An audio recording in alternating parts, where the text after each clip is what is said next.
BJP अध्यक्ष की हुंकार संदेश क्या है समझने की कोशिश करेंगे। 5 के प्रहार में आपका बहुत स्वागत। मैं हूं आपके साथ मनोराज सक्सेना। बीच बीच में लाइव तस्वीरें भी दिखाएंगे, नितिन नवीन का वो संदेश भी दिखाएंगे, साथ ही समझने की कोशिश करेंगे कि आखिरकार दौरे के मायने क्या है। हमारे साथ खास पैनल जुड़ गया है। जेपी यादव बीजेपी के प्रवक्ता हमारे साथ जुड़ रहे हैं। यादव जी बहुत स्वागत। यशवर्धन सिंह कांग्रेस के प्रवक्ता जुड़ रहे हैं। यशवर्धन जी बहुत स्वागत। आप एसपी मित्तल साहब वरिष्ठ पत्रकार हैं और सियासी संदेश क्या यहाँ पर नितिन नवीन का निकल कर आया है उसे डिकोड करने की कोशिश मित्तल साहब के साथ रहेगी। स्वागत मित्तल सर आपका। साथ ही राजीव जैन राजनीतिक विश्लेषण हमारे साथ जुड़ गए हैं। राजीव जैन जी आपका भी बहुत बहुत स्वागत। सबसे पहले यहाँ शुरुआत में जेपी यादव आपसे ही करूंगी, क्योंकि जाहिर तौर पर बीजेपी के लिए आज खास दिन है, बड़ा दिन है और उन्होंने 2 सांसद वाली पार्टी का जिक्र करते हुए वो संघर्ष, वो रास्ते और किस तरीके से कार्यकर्ता जो है वो एक रीढ़ होते हैं पार्टी की, एक कुल मिलाकर टोक में ये कार्यक्रम होना और लगातार कार्यक्रमों में इस वक्त शिरकत है। कोर कमेटी की एक बैठक भी होनी है प्रदेश की, तो ये क्या संदेश देने की कोशिश है नितिन नवीन के जरिए आज बीजेपी की? देखिए, नितिन नवीन जी को लेकर के भारतीय जनता पार्टी राजस्थान बहुत उत्साहित है। नितिन नवीन जी भारतीय जनता पार्टी के सबसे युवा अध्यक्ष बने हैं और आज सौभाग्य से राजस्थान के अंदर उनका पहला जो कार्यक्रम जो है वो राजस्थान के अंदर आज बना है। पूरे कार्यकर्ताओं में उत्साह है। उनको लेकर के जगह जगह आज उनका जो भव्य स्वागत भारतीय जनता पार्टी कार्यकर्ताओं ने, राजस्थान की जनता ने जो पलक पावड़े बिछा करके माननीय राष्ट्रीय अध्यक्ष जी का स्वागत किया है। निश्चित रूप से ये जो प्यार है राजस्थान का राष्ट्रीय अध्यक्ष जी के लिए बहुत अविस्मरणीय है और माननीय राष्ट्रीय अध्यक्ष जी के दौरे से कार्यकर्ताओं को भी बूस्टअप मिलेगा। जो कार्यकर्ता एक सामान्य परिवार से निकल करके और सबसे कम उम्र के राष्ट्रीय अध्यक्ष जो है आज वो बने हैं, तो निश्चित रूप से राजस्थान के भी कार्यकर्ता और पूरे देश के जो भारतीय जनता पार्टी के कार्यकर्ता है उनके लिए वो एक मिसाल है। ठीक है जेपी यादव जी, मैं आपके पास आऊंगी, क्योंकि टिक टिक घड़ी इशारा करती है कि यहां पर थम जाना चाहिए। डिबेट ओपन करें, लेकिन उससे पहले हमें 1-1 मिनट का वक्त देना होता है सभी गेस्ट को। यशवर्धन जी आपका ओपनिंग रिमार्क और आपका समय शुरू हो रहा है अब। जी मनोराज जी, मैं तो इतना ही कहूंगा कि राजस्थान की संस्कृति है पधारो हमारे देश। तो भाजपा के जो मनोनीत राष्ट्रीय अध्यक्ष हैं नितिन नवीन जी, उनका हार्दिक स्वागत है। ये उनका पहला सरकारी कार्यक्रम है, तो ये बहुत अच्छी बात है और पूरा प्रदेश उनका स्वागत करता है। हम तो यही कहना चाहूंगा मैं। लेकिन यहाँ पर अभी आपका वक्त है, आप अपनी बात रख सकते हैं यशवर्धन जी, क्योंकि टोक में आज उन्होंने अपना कार्यक्रम किया है, पहला कार्यक्रम, तो ये चुनौती भी है आपके लिए? नहीं, ऐसा कुछ नहीं, बढ़िया, अच्छा है, बढ़िया। भाई घर बाहर से कोई मेहमान आए हैं तो हम तो उनका स्वागत करते हैं। इसके अलावा कोई ज्यादा कोई राजनीतिक मायने कुछ है नहीं। राष्ट्रीय अध्यक्ष है तो सभी स्टेट्स में जा रहे हैं, अपना इंट्रोडक्शन दे रहे हैं, तो बढ़िया है। कार्यकर्ताओं से पहचान भी होगी, सबको नाम भी याद रहेगा। जब ये बने थे तब मुझे याद आता है कि अपने जालौर के जो सांसद है उनको नाम ही नहीं मालूम था। पत्रकारों ने पूछा तो नाम नहीं बता पाए। तो नॉमिनेट किए गए, अगर ये चुनाव लड़के आते तो सारे कार्यकर्ताओं को भी मालूम होता कि कौन है, किसको वोट दे रहे हैं। तो नॉमिनेट करने में थोड़ा सा ये होता है कि पहचान का संकट होता है, तो मिट जाएगा धीरे धीरे, सब लोग जानना चालू कर देंगे। ठीक है, वरिष्ठ पत्रकार एसपी मित्तल साहब भी हमारे साथ जुड़ गए हैं। मित्तल जी आपका भी ओपनिंग रिमार्क। देखिए मनु, भारतीय जनता पार्टी हर वक्त चुनावी मोड में रहती है। ये आज फिर क्या नाम से नितिन नवीन ने अपने राजस्थान के दौरे में इस बात को साबित किया। उन्होंने कहा कि मैं सीधे बंगाल से आ रहा हूँ, मतलब बंगाल में आज क्या नाम से 4-5 बजे जब चुनाव समाप्त हो जाएगा तो वहां वो चुनाव अपने क्या नाम से प्रचार अभियान करते और सीधे क्या नाम से राजस्थान आए। राजस्थान में उन्होंने आके क्या कहा कि अब हमको क्या नाम से पंचायत चुनाव से लेकर पार्लियामेंट चुनाव तक का क्या नाम से भारतीय जनता पार्टी का परचम फहराना है। मतलब उन्होंने ये बात दर्शा दी कि चाहे भले ही बंगाल का चुनाव हो, चाहे वो राजस्थान में पंचायत राज का चुनाव हो, भारतीय जनता पार्टी के लिए हर चुनाव महत्व रखता है। और इसीलिए देखिए आज उन्होंने क्या नाम से ग्राम रथ की जो विकास रथ का शुभारंभ भी यहाँ से किया, ये अपने आप में एक बड़ी उपलब्धि। और उन्होंने खुद इस बात को स्वीकार किया कि राज्यसभा सांसद के रूप में ये पहला सरकारी कार्यक्रम है जिसमें वो शामिल हुए हैं। हालांकि वो भारतीय जनता पार्टी के राष्ट्रीय अध्यक्ष भी हैं और जिस तरीके से उन्होंने अपने 2-3 संबोधनों में राजस्थान सरकार की प्रशंसा की, उससे लगता है कि क्या नाम से उन्होंने राजस्थान में आकर भजनलाल शर्मा की पीठ को भी थपथपाया है। बिल्कुल पीठ थपथपाया है उन्होंने। सौर ऊर्जा को लेकर जिस तरीके से कोशिशें हैं सरकार की उसका जिक्र किया है, राइजिंग राजस्थान का जिक्र किया है। राजीव जैन जी आपसे भी ओपनिंग रिमार्क चाहेंगे और उसके बाद फिर डिबेट ओपन करेंगे। देखिए मनु, किसी भी राष्ट्रीय पार्टी का अध्यक्ष और यदि उसकी पार्टी प्रदेश में सत्ता है तो वो निश्चित तौर पे आधिकारिक तौर पे तो वो उसकी प्रशंसा ही करता है, उसकी योजना की प्रशंसा करता है और आने वाले समय का एक रोड मैप या कुछ एक दिशा निर्देश भी जारी करता है। तो निश्चित तौर पे नितिन नवीन ने वही काम किया। लेकिन अब जो पार्टी के पदाधिकारियों के साथ उनकी बैठक होगी, कोर कमेटी के साथ जो बैठक होगी, उसमें अंदरूनी तौर पे सरकार और संगठन के कामकाज की समीक्षा की जाएगी। अभी तक तो जो चीजें आई हैं सामने वो सार्वजनिक तौर पे, ये बात भी सही है कि भाजपा के जो संगठन की मशीनरी है वो अब 24 घंटे चुनावी मोड में रहती है। मैं नितिन नवीन का टोंक में दिया भाषण भी सुन रहा था, देख रहा था, तो उसमें उन्होंने 2028 के विधानसभा चुनाव तक का भी जिक्र किया कि कार्यकर्ताओं को अब उसके लिए तैयार रहना है। तो कहीं न कहीं चुनावी मोड में लाने के लिए पार्टी मशीनरी को जो संगठन के कार्यकर्ता है, क्योंकि कोई भी राष्ट्रीय अध्यक्ष बनता है, संगठन का बड़ा नेता होता है, उसे मालूम होता है कि सरकार को 2-2.5 साल ठीक है, मैं आऊंगी आपके पास सर, मैं आपके पास आऊंगी। अब हम डिबेट ओपन करते हैं। जेपी यादव जी, कुल मिलाकर आज अभी जो तस्वीरें भी हमने दर्शकों को दिखाई हैं, ग्राम रथ अभियान की शुरुआत हो गई है और ये गांव-गांव रथ जाएगा जो 23, 24, 25 को मीट होने वाली है, एग्रो मीट, उसको लेकर किसानों को जागरूक करेगा। क्या ये माना जाए कि पंचायत चुनाव के अब एक्टिव मोड में बीजेपी आ चुकी है? नितिन नवीन के दौरे से ये मायने भी हैं? देखिए, भारतीय जनता पार्टी 365 दिन साल के कार्यकर्ताओं के बीच में रह के, जनता के बीच में रह के काम करने वाली पार्टी है। भारतीय जनता पार्टी चुनाव के लिए कभी काम नहीं करती है। वो 365 दिन जो है वो जनता के बीच में रह करके काम करने वाली पार्टी है, जनता के दुख दर्द में हमेशा खड़ी रहने वाली पार्टी है। और जिस प्रकार से कांग्रेस के प्रवक्ता ने भी बताया, ये बहुत अच्छी बात मैं कहूंगा, इन्होंने कहा कि राष्ट्रीय अध्यक्ष को कोई जानता नहीं था, ये जाएंगे तो इनको जानेंगे। मैं कहना चाहता हूं कि यही भारतीय जनता पार्टी की विशेषता है कि एक साधारण व्यक्ति को, जिसका पार्टी के अंदर कोई जानता भी नहीं हो, जो साधारण परिवार से आता है, साधारण व्यक्तित्व है, ऐसे व्यक्ति को भारतीय जनता पार्टी राष्ट्रीय अध्यक्ष बना सकती है। हमारी पार्टी ये परिवारवाद जो है उससे काफी दूर है। ये गांधी गांधी गांधी और सिर्फ गांधी, इस प्रकार की हमारी पार्टी में नहीं चलता है। नितिन नवीन जी बहुत प्रतिभावान और बहुत प्रतिभाशाली व्यक्तित्व के धनी है। लगातार वो बिहार के अंदर लगातार 5 बार विधानसभा का चुनाव जीत के जो है ना वो विधानसभा में पहुंचे हैं, वहां पर कैबिनेट के मंत्री रहे हैं और पार्टी ने उनको राष्ट्रीय मोर्चों के अंदर जिम्मेदार दी है। वहां भी उन्होंने बहुत ही मतलब उम्दा काम उन्होंने जो है ना वो किया है। तो नितिन नवीन जी कांग्रेस के लिए नए हो सकते, भारतीय जनता पार्टी के लिए नए नहीं है। वो एक बेहतरीन परफॉर्मर जो है वो है और निश्चित रूप से आने वाले चुनाव में भी आप जो है उनका देखोगे किस प्रकार से जो है एक युवाओं के साथ में उनका संवाद और युवा किस प्रकार से उनसे मोटिवेट हो रहा है देश और प्रदेश का, वो निश्चित रूप से आप देखोगे। और एग्रो मीट की आप बात कर रहे हो, हमारी सरकार किसानों को लेकर के, ठीक है प्रदेश यशवर्धन की जी, सरकार और देश की सुना आपने सरकार। मैं बताना चाहूंगा आपको, आजादी के बाद पहली बार परिवार को डेडिकेटेड मनु जी, मैं बताना चाहूंगा आपको, आजादी के बाद में परफॉर्मेंस के दम पर 45 साल की उम्र में पहली बार बने नितिन नवीन जी। मनोराज जी, हमारी पार्टी में चुनाव होते हैं। अभी खड़गे साहब और शशि थरूर ने आमने सामने चुनाव लड़ा, जिसमें खड़गे साहब 6 से 7 हजार वोटों से चुनाव जीते। ठीक है, तो हमारी पार्टी में चुनाव होता है और भाजपा में आज तक एक भी व्यक्ति चुनाव के जरिए राष्ट्रीय अध्यक्ष नहीं बना है, नॉमिनेट करके बना है।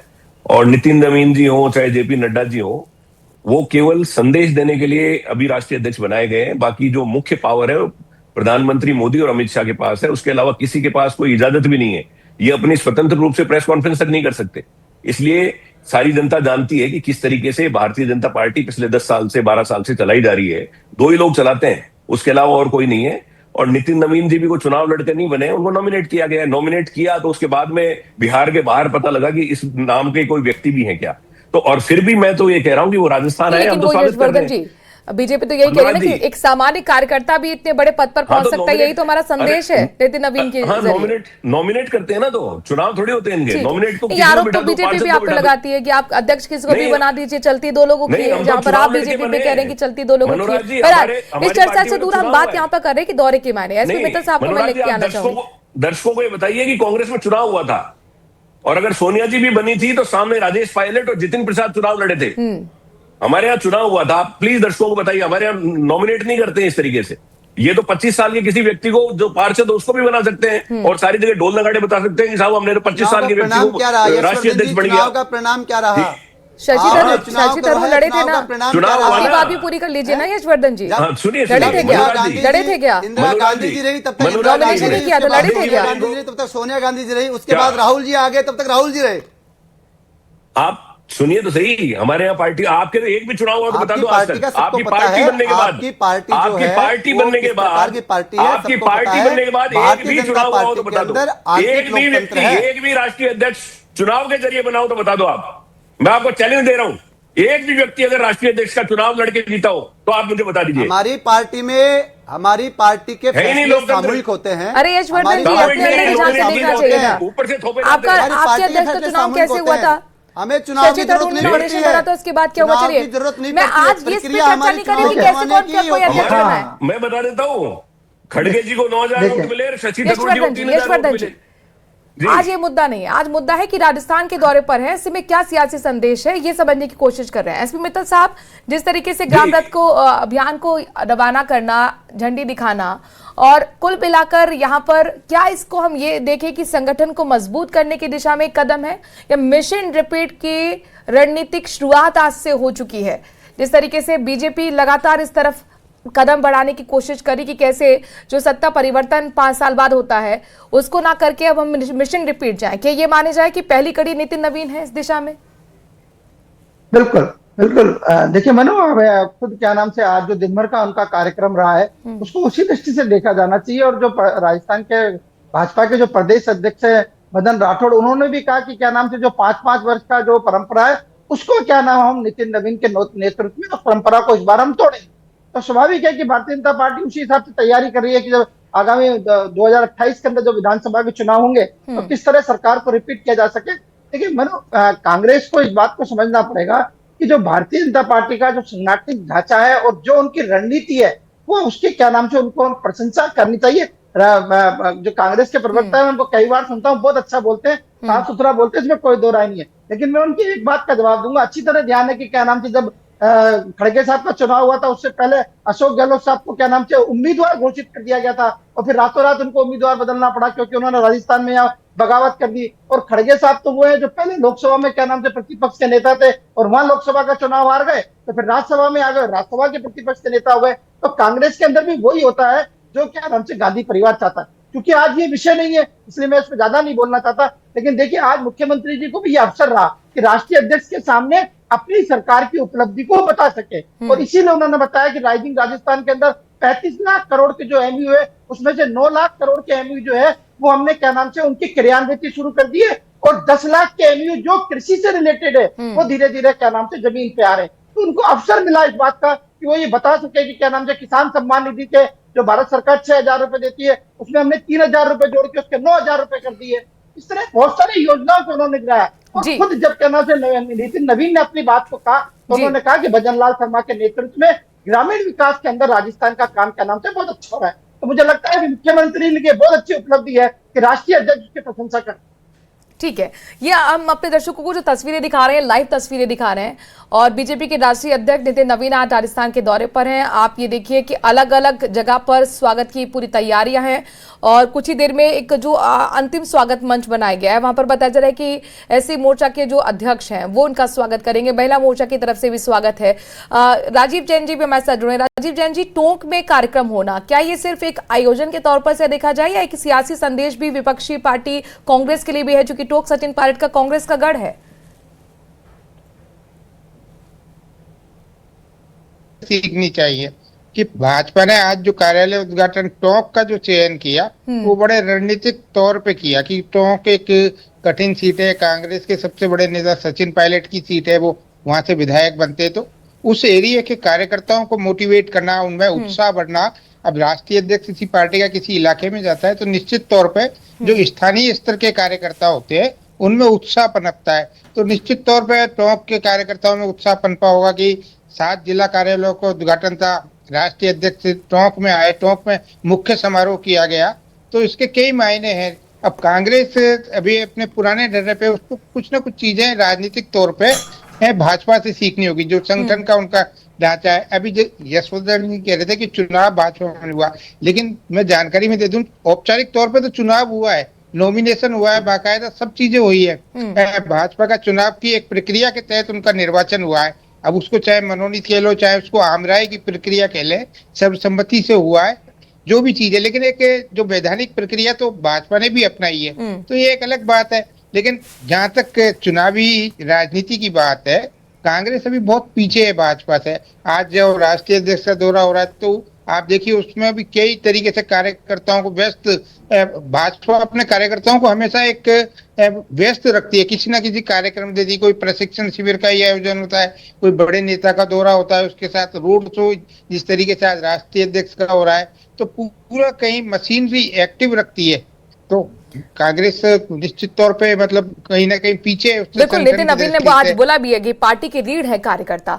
यशवर्धन जी, टोक में कार्यक्रम होना, क्या ये चुनौती आपके लिए पूर्वी राजस्थान को साधने की कोशिश नितिन नवीन के जरिए की गई है? अब आप देखिए 2018 के मुकाबले मौजूदा वक्त में 13 सीटें यहां पर जीती थी बीजेपी ने, और आप 8 पर सिमट कर रह गए थे।